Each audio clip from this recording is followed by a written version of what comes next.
Hey everybody, how's it going? Today I had this thought about how people have just been getting aggressive on the internet, and words like rage bait uh, have just been becoming more and more common as time's been going on for like the past couple of years. And I'm actually going to read this article talking about it.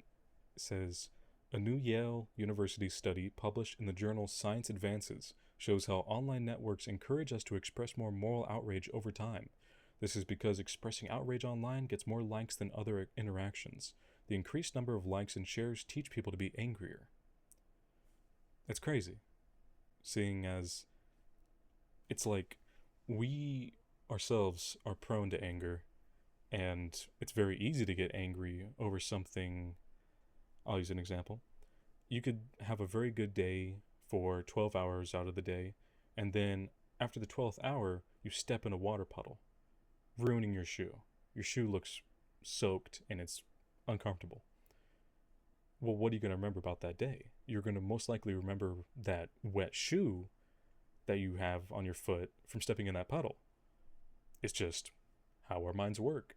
You're going to remember bad feelings more than good feelings. That's why more commonly you're going to see plenty of videos out there talking about this and that, and usually in big bold letters telling you about how this thing is bad, this thing isn't good, this is something that's getting canceled, this person is bad specifically. And in some of those videos or some of those articles, they're right. They are right, and it's just that it's easier to get people to see what point you're trying to make by making them angry. So that's why you see more articles talking about these things that can make you upset easier. Um, I'll read a little more about this article. It says, in addition, these rewards had the greatest effect on users linked to politically moderate networks. Moral outrage is justifiable anger, disgust, or frustration in response to an injustice. Yeah, anger is very easy. Literally, I could get angry just by thinking of something. It's just our nature. That's how it happens. In a way, it's not what we are nurtured by, but it's our nature. Now, there can be nurture um, effects that cause anger, but in nature, we get angry. It's just how we work.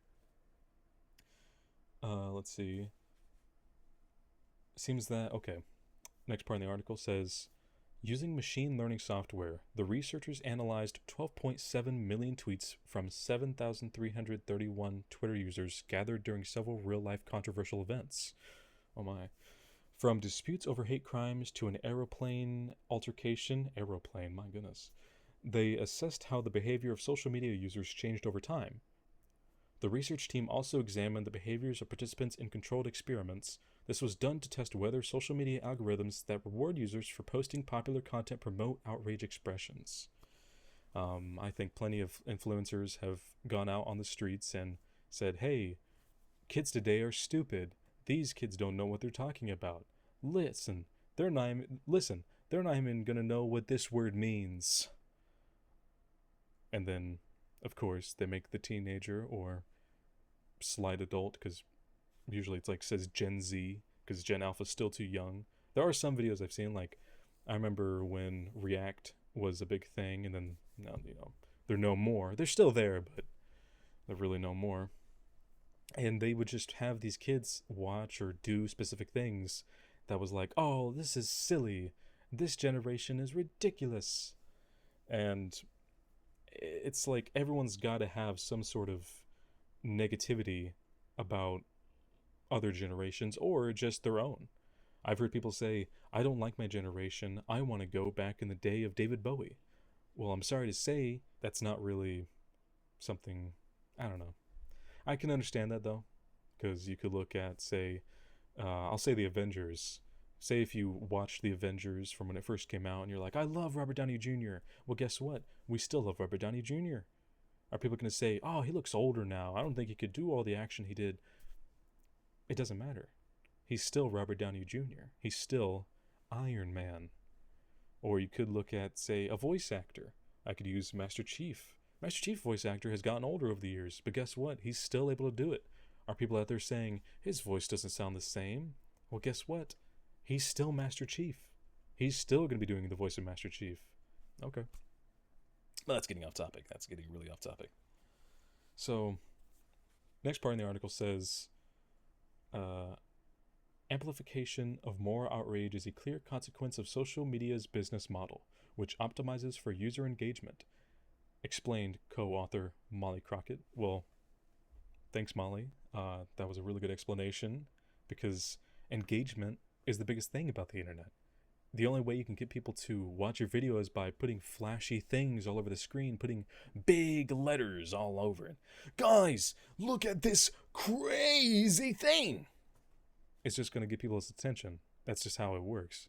The algorithm sees it, people see it. Like when TikTok was big at its time, and it's still pretty big, yeah. It's just been a platform of algorithm. Algorithm, algorithm, algorithm. Grow, grow, grow, or you fall off. Because if you don't grow, grow, grow, you're going to have that plummet. It's just insane to me. The internet and everything just becoming so... The internet is the complete opposite of benign. It's just harmful and mean. But thank you for watching this video. I hope your day's doing well, and see y'all again soon.